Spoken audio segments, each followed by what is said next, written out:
John. Hey, good morning, Ben. We are live. We are live after the third attempt. That was kind of a little bit shaky, but we are live here on the internet.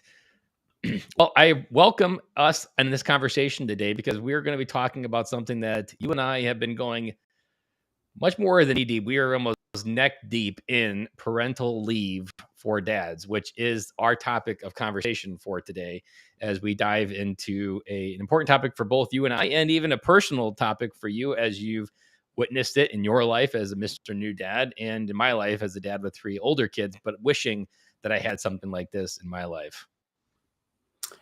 Yes. So this is something that I have, like you said, something that I've been learning.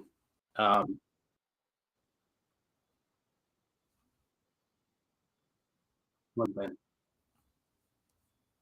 Can you hear me okay? Yes.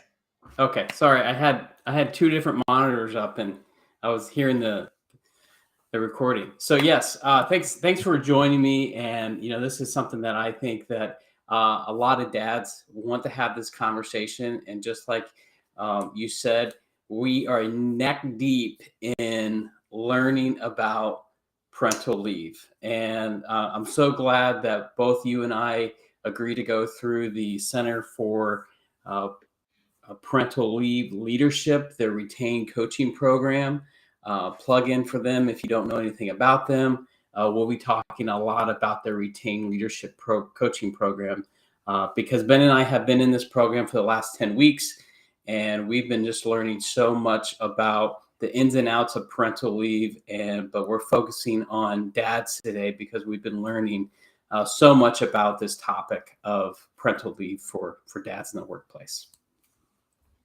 Before we dive into our topic, if you are watching this video live, drop in the chat. What is the reason you were here? What was it about this topic and title that made you curious to understand this resource and our perspective on it, and potentially how we could be a solution for you here at the end that we'll talk about as well. One thing that for me that this topic really highlights is what John and I have both experienced in the coaching that we have done for dads is this idea that parental leave isn't something that just pertains to moms. It is something that now has a narrative, and we're very close to having a national federal parental leave policy. Very close. Come a few times here, but we will cross that finish line. I'm optimistic. But John, for you, when it comes to parental leave, when you think of what parental leave is becoming, where does your mind go? Immediately a break. When I think about parental leave, I think about that time where it's like you may have been preparing for this child to be born, but how much time have you really planned about this transition? About making sure that you have your plan is in place and you've had all the right conversations, but at the same time, having that time and that space to be present. And I don't think as a society that we've done a good enough job to encourage that. But I've been learning it's like how valuable that time is for dads to have that space. What about you? And when I think of parental leave as this opportunity to understand more of who you are.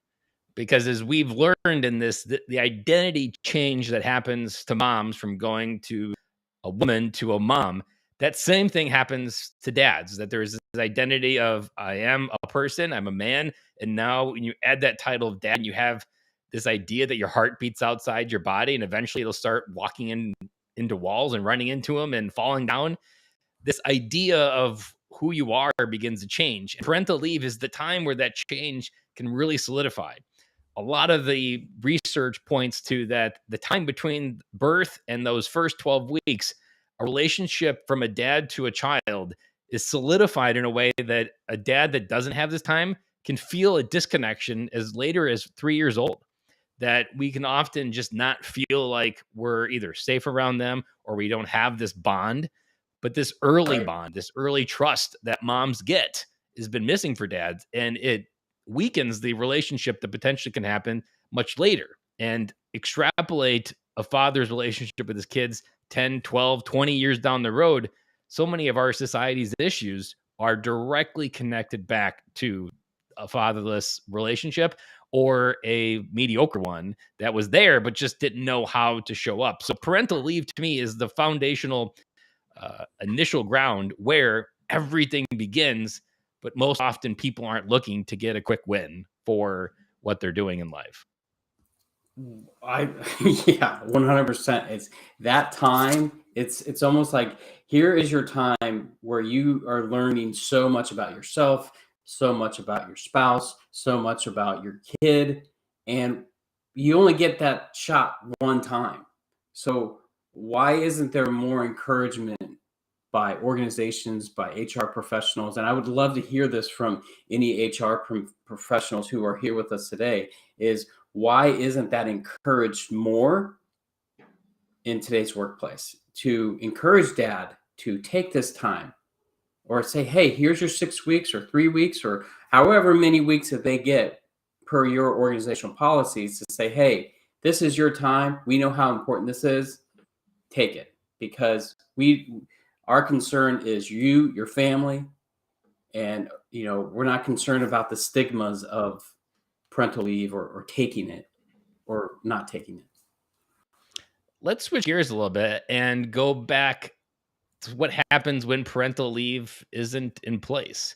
And so the question that John and I want to ask you is, when a man is in crisis in your organization, either as a CEO, a manager, maybe you're a vice president, or maybe you're just a supervisor, or you're the HR professional that has to manage the human resources that are in your organization. What happens when a man goes into crisis? And as an organization, what is that cost overall? What happens if extrapolate a rocky newborn coming into a relationship that 5 years down the road, that couple gets divorced? What happens to that man's engagement? What happens to the projects that you've got in the queue to achieve your company's results? When a man goes into crisis, often we can either dive into more work as a drug and become a workaholic and things Right. only get worse, or everything falls apart and this man's having so much time trying to piece his life back together, spending time to away from work, or maybe he ends up getting fired because his performance goes all the way down. And the little known statistic outside the HR world is, to replace a person's salary is almost their entire full salary of time lost recruiting, paying a recruiter to replace those high end people.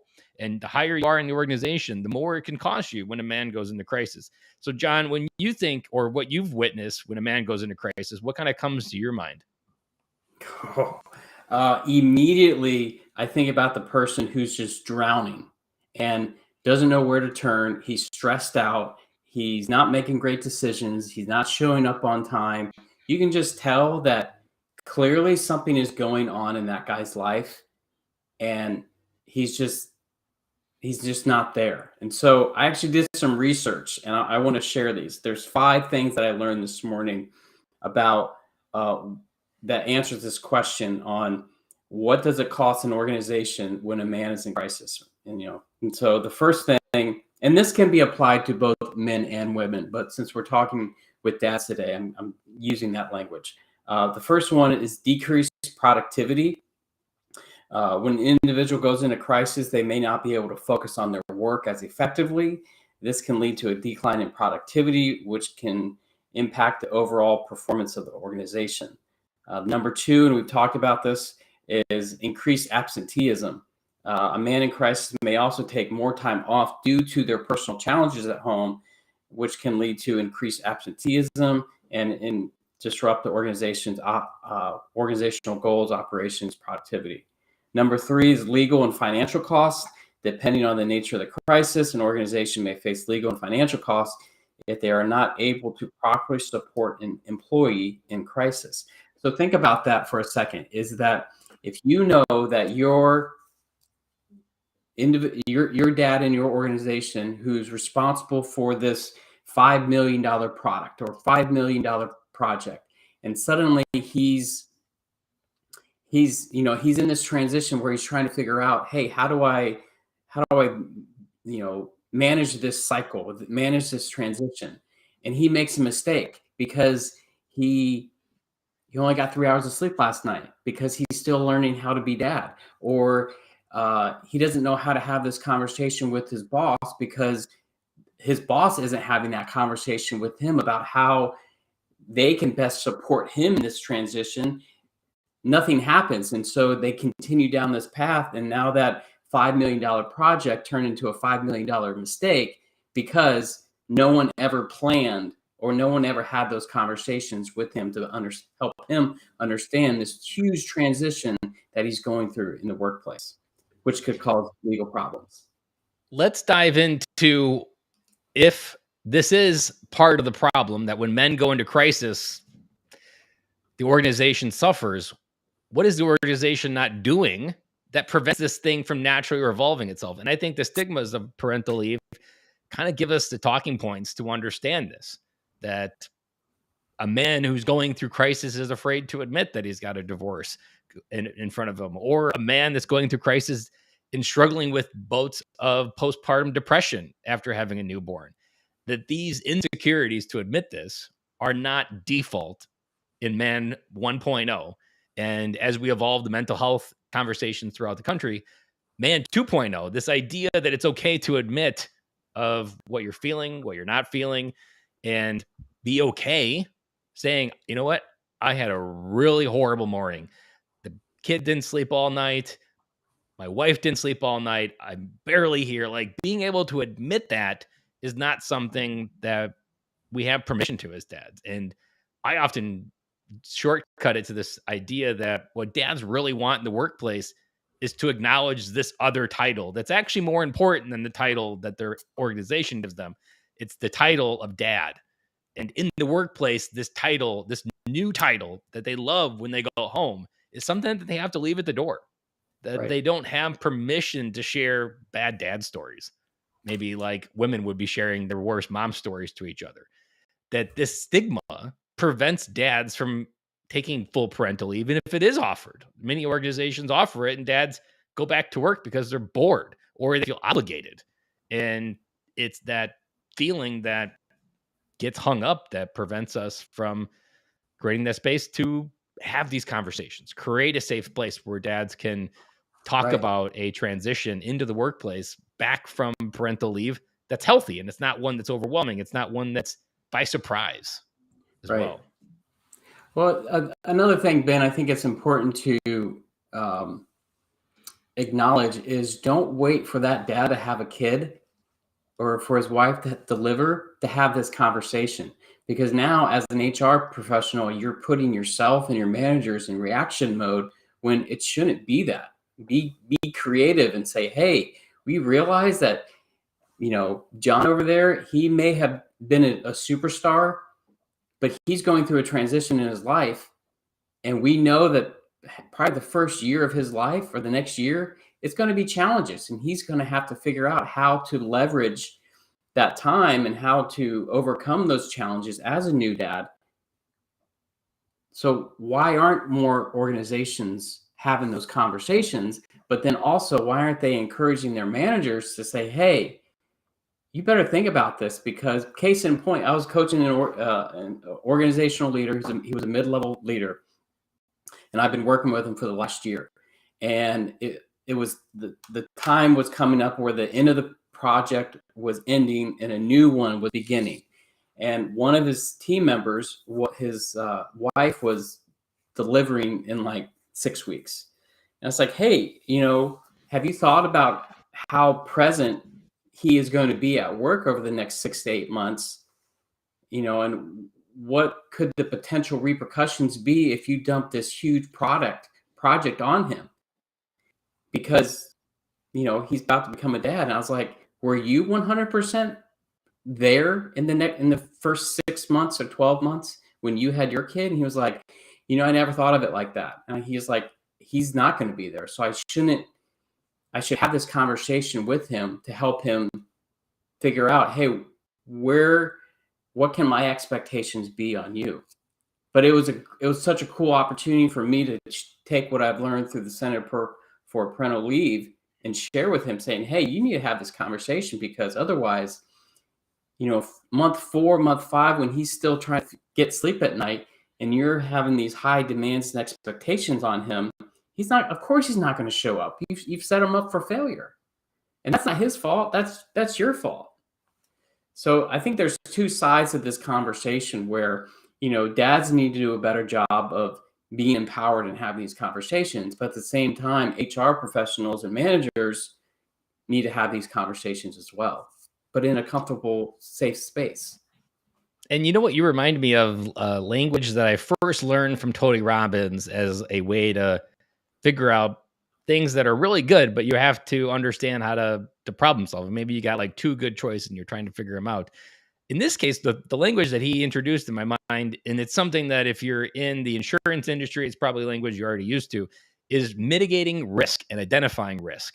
And what this topic of parental leave doesn't really and deal with or even acknowledge, especially on the dad side, is acknowledging the risks, like what you just highlighted. What is the risk of a NASA engineer working on the rocket going to the moon while being a new dad?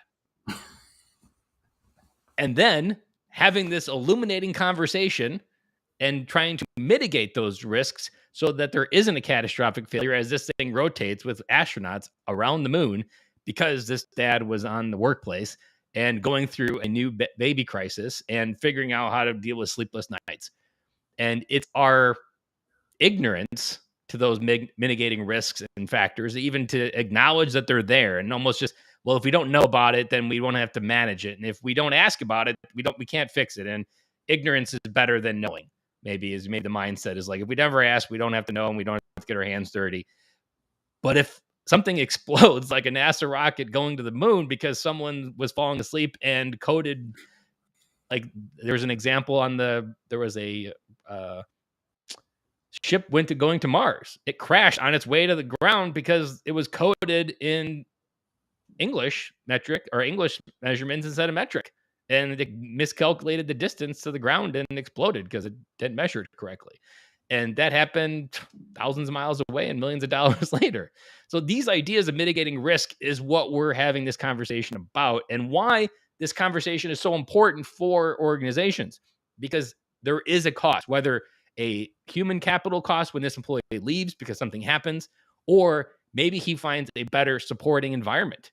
There is an entire new conversation here that's starting, and you see this all over the workplace as people do their quiet quitting, that there's this phenomenon of people getting tired of not having what they value more, like family, being valued at work and supported in a way that they can actually grow.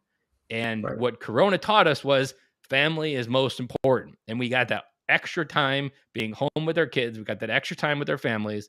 And there is this new wave of people that are choosing to go find companies that support what they value most. Right. Yes, a paycheck is important, but you know what's more important? What the paycheck allows them to build. And that thing that they're building is their family. And a new dad, if he doesn't feel like what he's building is being supported, there is a world where he will be recruited and you are going to be part of that statistic trying to replace that man's salary at the cost. And that hits cash in the bottom line. When you write a check to a recruiter for $20,000, that's a real check that comes out of the bank account and is your cash balance. Like, that's not just something you can accrue and put into the future. That's a $20,000 check. That's cash out of the bank. And you've got to figure out how to manage that now and hopefully keep this guy versus having him leave again and write another $20,000 check. No, it's a small investment for organizations to invest in their employees, saying, hey, if we make this investment in this coaching program to both coach our managers and our employees as they make this transition, the likelihood of him staying and him actually being retained goes up drastically versus you not saying anything and you just like, oh, we'll figure it out as it comes. It's like, no, that's the worst advice out there. Be proactive instead of reactive. And, one of the things, I don't know, can you highlight what Ed Kim just shared? Yep. I really like what he said here. Fathers raising their voices would do a lot of support to support inclusion in mothers as well as parents in the workplace in general. Regardless of the organization, fathers need to bring this up to advocate and begin normalizing this experience. One thing that I like about this is that, and Ed is so true about this, is that this topic, even though we're focusing it towards dads, this just isn't about dads, because every one of those dads that we're talking about has a pregnant spouse or a partner or a wife, and they advocate for these things. They advocate for those resources and those programs because they realize that, hey, if I'm supported, or if we do a better job of supporting our parents, we spend less money on recruiters. We spend less money on backfilling those jobs because we're not trying to put a Band-Aid over an ulcer. We're trying to actually say, hey, we want to create this healthy person because we value them, because they value their family. So why wouldn't they? So, and I agree with, I really agree with Ed, is like, you have to start advocating for this because no one else will. I remember some advice that I gave to a person who was going through a divorce, and they were feeling the pressure at work. Mhm. And they felt overwhelmed with the desire to hide it, and that most of their mental energy was spent, how can I avoid letting this spill into work? How can I avoid letting them see this real thing? And I remember the advice was, have you had this conversation with your manager?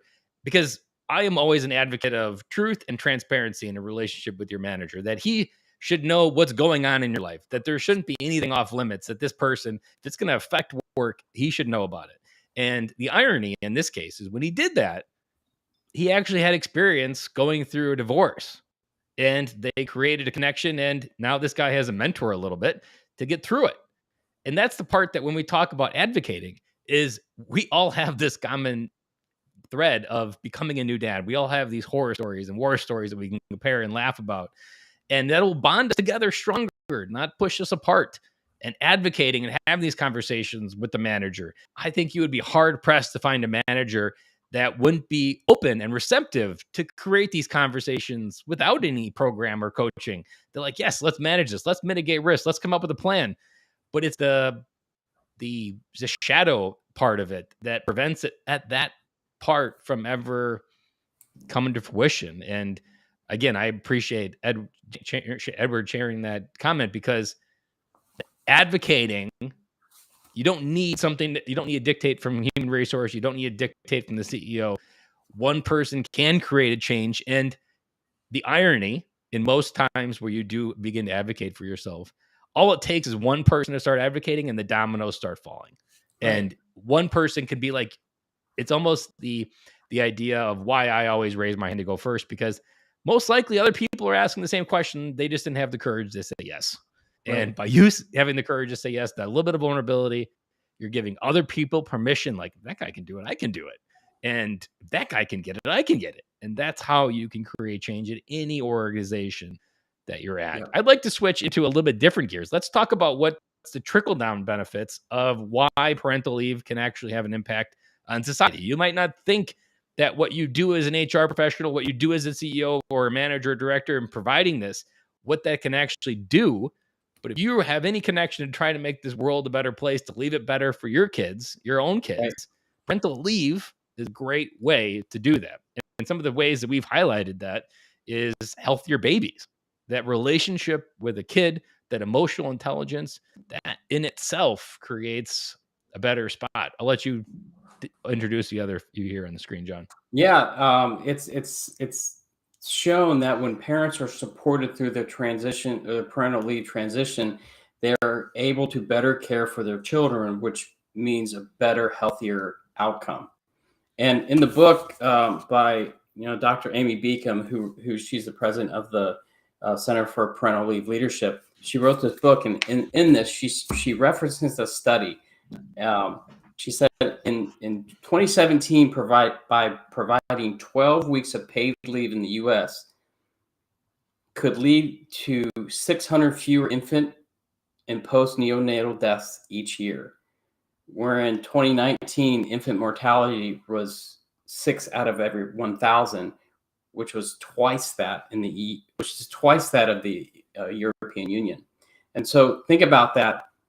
You may say, "Oh, those are really low numbers," but by providing just that foundation, that time, you are making such a bigger impact on that child and that mom by being there, by helping them.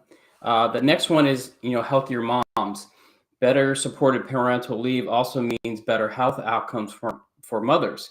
The maternal death rate in the United States is 17 out of every 100,000. However, that's 3 times higher than European, which is only 6. So think about those statistics.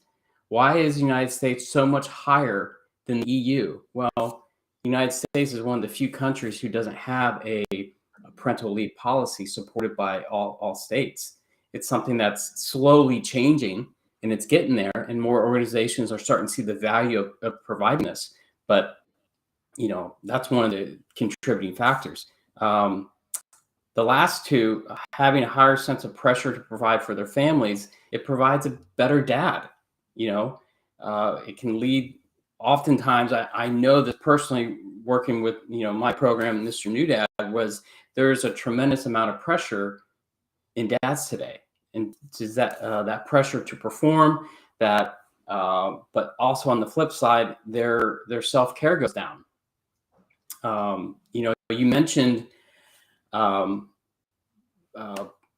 depression amongst dads. 1 out of every 10 dads experience depression and anxiety after a child is born, and they don't seek help until they are in crisis, which I really like this. And so think about this, but it's in the book. But she said a 2012 study showed that when dads were granted more access to parental leave, they found their spouse was less likely to need prescription anti-anxiety drugs by 26%.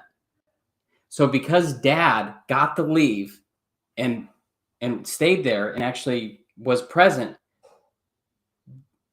the rate reduced down to 26% of anxiety medication for the mom. And this is one thing that I really like, and this is kind of tugs at my heart. But they also showed in the book, she said, when dads actually take the leave, they are more confident and they have better relationships and are less likely to be separated or divorced for as many as 6 years later. That's huge. All because they took parental leave at the beginning. Those are the benefits. And then the last one was healthy relationships.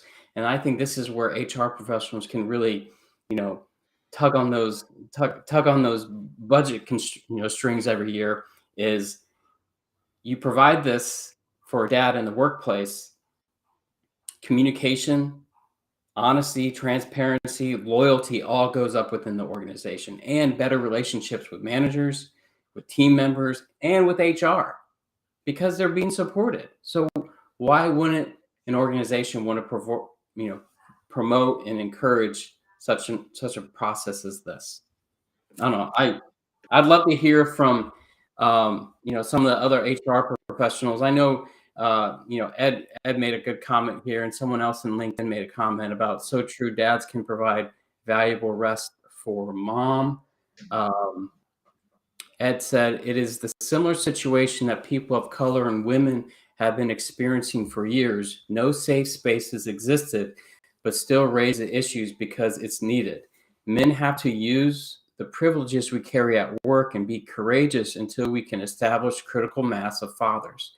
I imagine if one father in a leadership role was public, many other fathers would say, "Oh, me too," and remove the feeling of "I'm not the only one."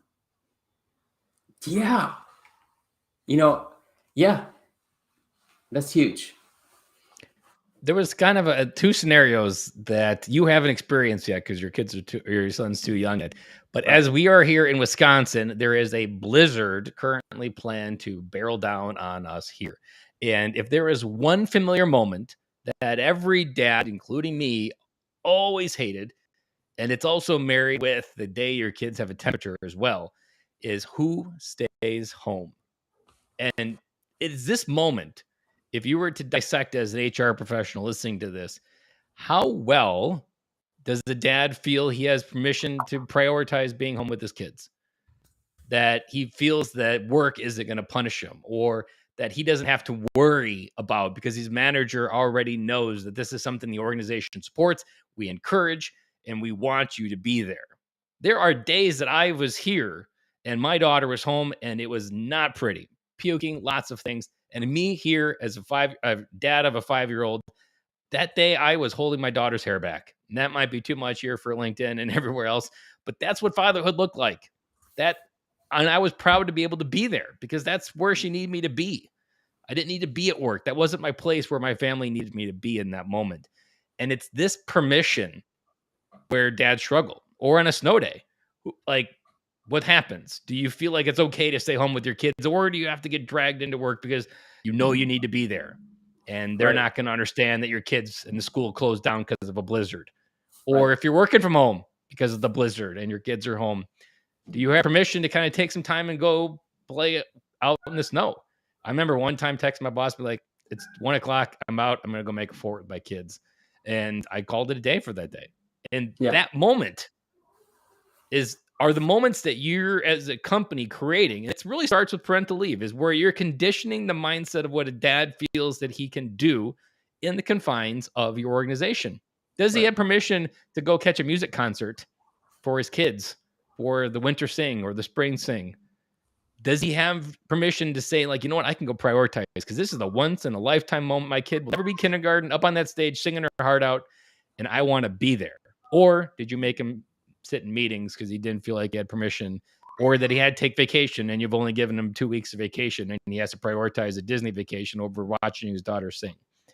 These are the moments that we're talking about. It's all Right. connected. It's all connected. And there was And go ahead. I was going to say, and you should expect that. I don't know if HR professionals, I'm a big fan of empathy, but if you know that the challenges of becoming a parent don't end after the baby's born, that's when they just begin. But then also things happen. Sick kids come, snow days come. I have a 20-month-old and I'm still learning that, hey, not every day is the same. And sometimes my day is going to have to change because something happened. That's life. That happens. So expect those. If you don't have enough margin in your organizational chart to say, hey, Ben has a new kid and he's probably not going to be himself for the next 12 months. Or you may have brought in $1 million in sales last year. Hey, we probably shouldn't expect him to do that this year because he's figuring life out right now. But we shouldn't also, discipline him or, make it less of a positive environment for him to grow in both spaces. And I think that happens subconsciously because we're not forward thinking around this topic. And I definitely agree with what Ed was talking about here, is that I think we definitely have the space and the privilege and the opportunities to start addressing this in the workplace. And it's one of the roles. I know Ed's in our class, and so is Amanda Hem, and a few others here from our class. And this is our goals as coaches. This is why we're all signed up in this course, is because we want to start having this conversation with HR professionals today, with organizations and business owners, because this is going to happen. It's not if, it's when. So what And are you going something to do that we about both discovered as we were preparing for this presentation is what the homepage for the Center for Parental Leave Leadership has. And we believe there's about 5 or 6 dads, I feel like, in this recent class, that this conversation is already changing the way that they're presenting this. And so what we wanted to share was a screenshot that 77% of fathers want to spend more time with their children on an average workday. If you want to understand what to give your dads for Christmas this year in the workplace, understand what they truly want. That Right. It's not some turkey, it's not some Rolex, it's not a parking spot.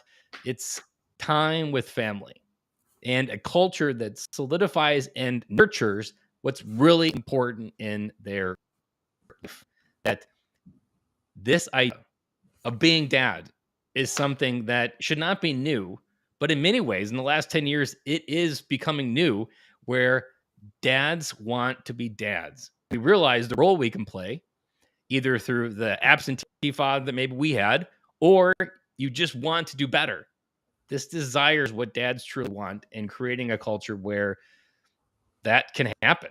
Like it was really refreshing to see this statistically, because it speaks to what every dad truly wants. Right. And so I think as business leaders, as HR professionals, if you know that about, a brand new dad, or maybe it's child 2 or 3, he still wants that time. He's going to need that time. So why wouldn't he, be more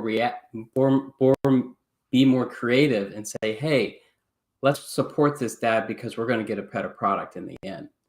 We're going to create all those benefits that we were just talking about, with better relationships, better children in our society, better dads, better moms, all because we're supporting all of our employees, not just dads, but all of our employees. It has a major impact. And it's kind of a natural progression towards this idea in the workplace that whether it's a family, whether it's your life, there should be a natural supportive place that the juice of your soul is trying to come up and explore itself and express itself should be encouraged at work versus suppressed. We are not a machine. The Marine Corps recently, last year, decided to make an HR move and decided to no longer treat Marines like inventory and to actually treat them like human beings, because they realize that they have to keep people past 4 years. And to do that, they have to acknowledge they're human beings and they have families. The irony in that is that's not a new thought, but there are still organizations that probably do treat their organizations or maybe their warehouse or different business units as inventory and numbers. We are people with desires. We have a vision for our life. You have the ability to add to it or subtract to it. And this will either add to your bottom line or subtract to it as well. I want to highlight and focus on a little bit of what actually it is that we and John do, that there is an actual science backed up on how this process can actually happen. We aren't just here advocating for parental leave as a federal mandate. We are here to, as experts, to talk about what the Parental Leave Organization for Leadership has provided, which is a data backed up coaching model that's been proven, it's science-based, and it works. And it's called the Retained Parental Leave Coaching Model. And it works with the dad or mom, it works with the manager, and it coaches both of those people through the process of becoming a parent. It creates processes, it creates an ecosystem for that to thrive. And the idea in Retain is that you keep your workers. The worst case scenario for an organization that has an expecting parent is, they're going to come to the conclusion, and now even more popular, being a stay-at-home dad, which is what I am as well right now, that this idea is like, they're going to have this kid and they're going to realize they want to stay at home because of this division, this binary choice that, I got to be a mom, or I got to be an employee, or I got to be a dad or an employee. It's not binary. And what the Retain model provides is a pathway to retain and realize you can have your cake and eat it too. It's not binary. It's an and statement, not an or statement.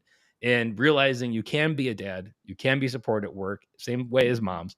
And this process is what John and I have been going through, and understanding how it can actually be implemented as a coach, which both John and I were coaches before this, and just seeing the process unfold has been really exciting, and getting language to describe it has even been more exciting through as this transformation has been unfolding for both of us.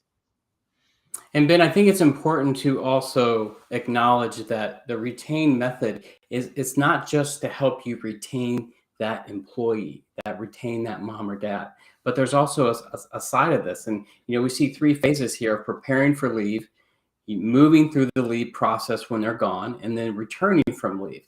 But also, there's a lot going on in between those 3 phases that I just don't want to retain them at my company. But also, if I really do care about them, I want to help them retain in that space, in that process of that journey, because they're learning how to be more present at home. They're learning how to be more present with their family. They're learning how to be more, we want them to be retained in that role for that season, because like we talked about in the very beginning, you only get one time to do this.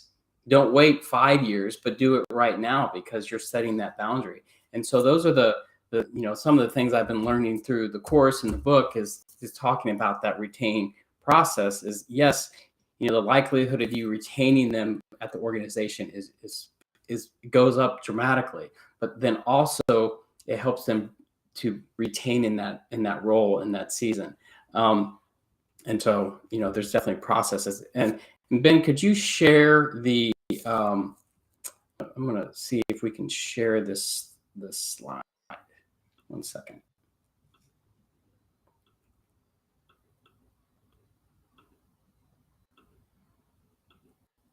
Well, John's working on that. As he was saying the word retain, I was thinking of what, and even going back to what I alluded, the parents really want this title of mom or dad, and they want to feel safe with this title, not something that they have to suppress or hide or avoid, or that in order to be the vice president or the CEO, that you have to leave all these things behind, and that you can't be a CEO and a healthy family person at the same time.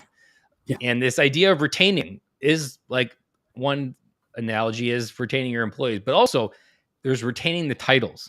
And because this process works in the actual adjustments to parenting when they're on parental leave, it also helps them understand the identity changes for both, using transition theory and different ideas and backed up by science for how they maintain the title of dad and this identity at work, and how they mold in between that.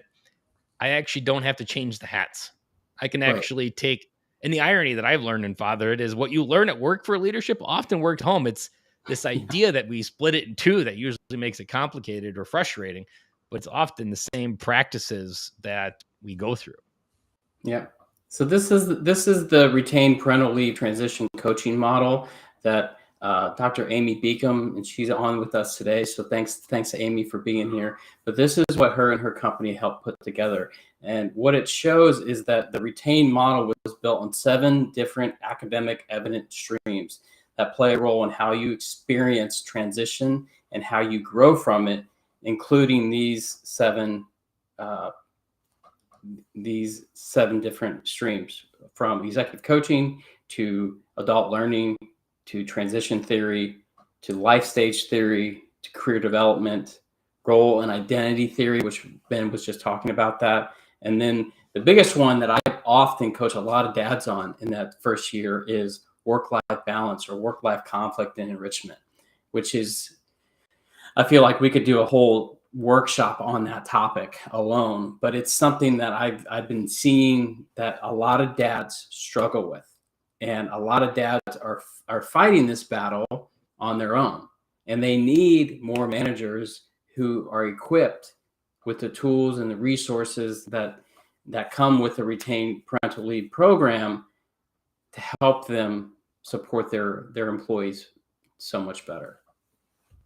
There was a story that I want to share of, I would say, right before Corona. So it was January, like early February of 2020.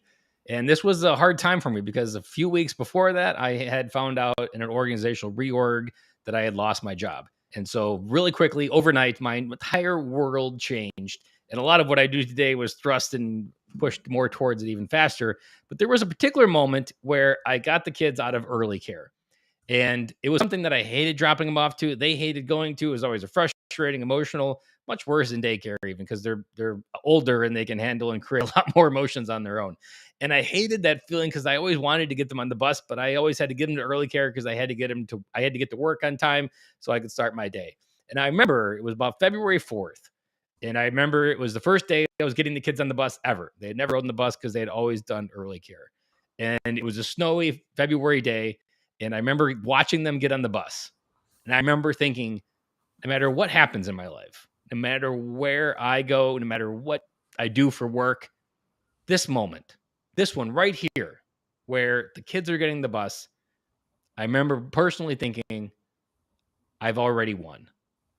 Because this was the moment I wanted as a dad. I wanted just to be able to simply get my kids on the bus, because that was an important moment, memory. Getting the kids on the bus is part of the process of raising kids. And when you have to adjust your life in a way that adds cost by early care, in ways that work didn't support me, saying I just had to get the kids on the bus and then I would be at work, this frustration internally never got expressed until I fully realized that when the kids had gotten on the bus, and realizing that's what I truly wanted most. And realizing that and understanding as an HR organization or anybody within the higher levels of the organization of what this idea of being a parent and an employee really is defined in that bus moment. We want to be participants in our kids' lives. We don't like to feeling we have to outsource it to either childcare, daycare, or nannies, however else you're doing that. We want to be active and participants of that life. And we don't want to have to feel like we're trading time and money for memories with our kids. And that's what I was doing. And I wanted permission to be dad and explore this and be this. And to me, that was a moment that kind of solidified what now I still go out every single day. I'm the only dad on the street corner doing it, or only parent out there really, to get the kids on the bus every day, even when it's 5 degrees out. I'm out there in the corner watching the kids on the bus because that's what I wanted most. And what we talk about within this retain is being able to curate those moments, understand, get language for parents to understand what they truly want. Because that's the hardest part about being a new dad or a new mom. You don't even know what you want. You just know it's chaos. Right. And solidifying and calming that chaos, that's what our heart and soul is asking for. We don't have the language to it because we're new to it. And the retained coaching model allows you to understand all of it in a way that is not like any other parenting experience. Even us just being coached by each other and during some of the trainings, the illuminating feeling of having someone else who gets it, help you understand where you don't get it, that in itself was a very freeing experience. And now we have the ability to offer it to others as well. Right. Which is why we're here today. Obviously, both Ben and I are in business for ourselves, and we've been exposed to this new awareness, this new tool through the Center for Parental Leave Leadership, and with Dr. Amy Beacom. We obviously have found tremendous amount of value out of this, and we want to share that. And so, one of the things that we are looking for 2023 is we want to bring this to you. We want to do a lunch and learn. We want to be able to looking for organizations who would be interested in hosting a lunch and learn workshop around this topic. That's it. And if that's something that could add value to you, and if you're that HR manager who is looking for a better way to provide and support your working parents, fill this form out. It's in the chat, but it's also at the link scrolling over your screen right now. But reach out to us either directly. Both Ben and I are all over social media platforms. But if this is something that you could say, hey, this is something that my organization needs, and we're looking for a better way to retain our employees, but also to provide the support for our employees because we've been burned, or we've gone through this and we've realized that, hey, this is a big thing that we can be better at. And there, it's just not us, but we're in a whole cohort of coaches all over the globe who want to provide this service. And even with Dr. Beacom, she's providing this service, and I'm really excited at what this next year is going to look for both of us. So yeah, that's my pitch.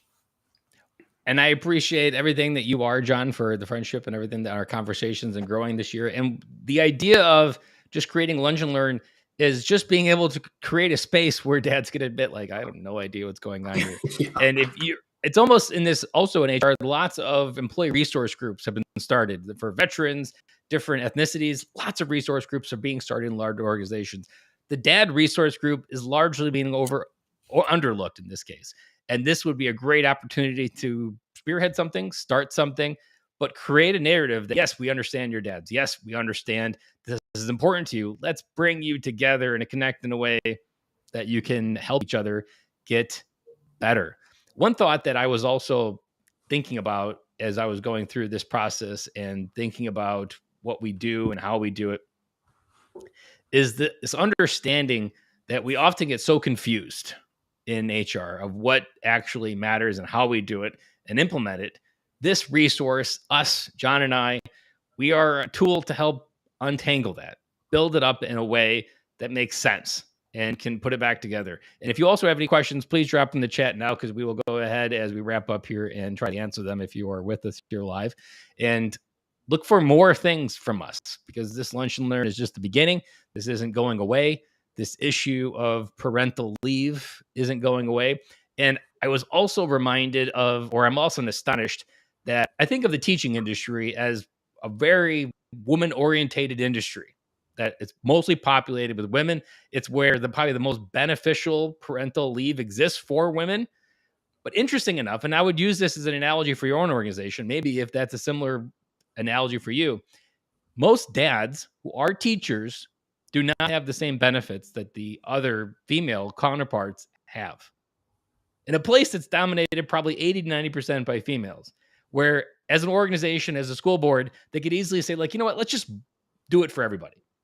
Right. We still have a gap in something as simple as that. And it's often, we talk about equal rights and a lot of different things in society today, in DEI initiatives. This idea is often overlooked for dads. And if we can do it for in dads, and just thinking about it from that teaching perspective, this is something often overlooked, and we just need to bring some spotlight to it, which hopefully this conversation here today has maybe made you think as an organization of maybe we could do better, because I'm often surprised. Like, I think about this so often, but other people don't. And maybe that analogy of what I just said is like, oh my gosh, like, yeah, we have a really good female policy for parental leave and we take care of them well. But you know what? We just completely overlook dads. Like, it oftentimes it's not even intentional. It's just copy and paste from what the standard practice has been. And people haven't paused to actually think, oh, wow, this is a no brainer, because it's maybe little effort. You already have everything in place and you just need to bucket together and create something and provide a tool like this that John and I have. Yeah.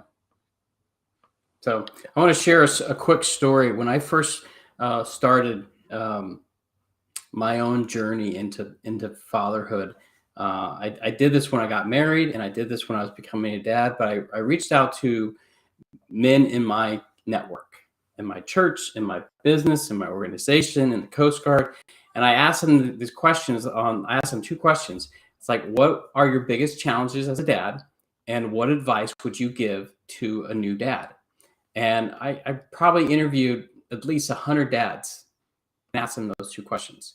But one of the things that I learned, it's obviously it stood out to me, and it ties beautifully to what we're talking about today, is that a very senior enlisted person in the Coast Guard told me this. He's like, I had a rough time when I became a dad. This guy was a superstar. He's like, I always said yes to everything, and I love my work. I love who I serve, love the organization, all of that.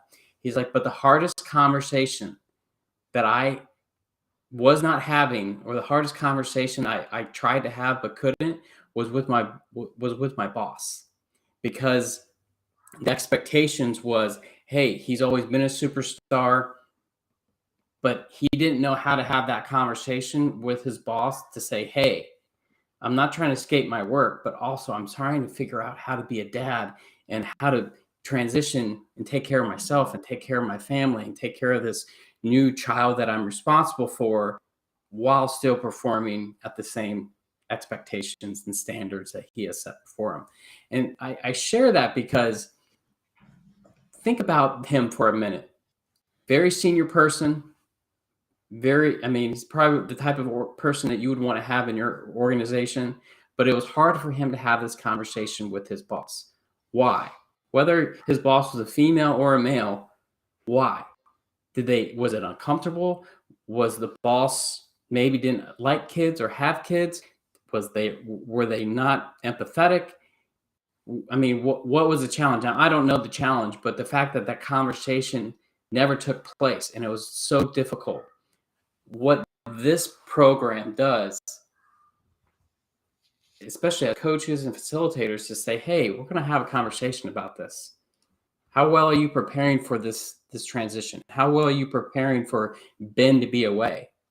What things do you need to do as a manager to ensure that Ben is supported or I'm supported while so it has that conversation. It's a lot easier. So I really like that example. And I love the sound effects in the back room of your son being a son and playing, because that's how life happens. And that, like, that's something that shouldn't be like looked on, John, to say like, oh man, now that, like, that John, like, it must be, this is like the beginning of the end for him, that we're not gonna be able to keep him around. Like, this is the exact opposite of what we're doing. And if you were listening live, the link that we were sharing for, if you want to schedule or reach out to us about a lunch and learn, is bencloy.com/leave. That'll take you to a Google form, which will allow you to fill it out, and we will be in contact with you. John, any last closing words? No. Yeah, thanks for My son usually comes in at this time every day to let me know he's going for a nap. But that's perfect timing because that happens. And that's a perfect moment that you can expect and feel good I about look versus forward to that every day. Every like day you he have to comes in avoid here. Zoom on your calendar because of it. Yeah, Like it's yeah, something you celebrate, and maybe coworkers also look forward to like, oh, it's showing off your kids, which is something very like often people on our cohort for the leadership for coaching is they often had kids all in the background. They were balancing life, and we wouldn't be parental leave coaches if we didn't have some type of life in the background that we were right. managing. And it's perfectly fine and okay and Yeah. celebrated. Well, thank you for everyone for taking the time to listen to us today. Again, reach out to us on socials, anywhere you can find us. We're both pretty much everywhere. And if you check out that leave for the lunch and learn is at bencloy.com/leave. Thank you again for everyone. And we will be back with another conversation probably here shortly on the other side of the new year about some of the additional topics on parental leave for dads. Thanks, Ben. Thanks, everyone, for being here. I certainly look forward to continuing this conversation. And if you can put us in touch with either your HR directors, or you may know someone who would be a great conversation, I would just ask that you would make that introduction for us. So thanks for investing your time today.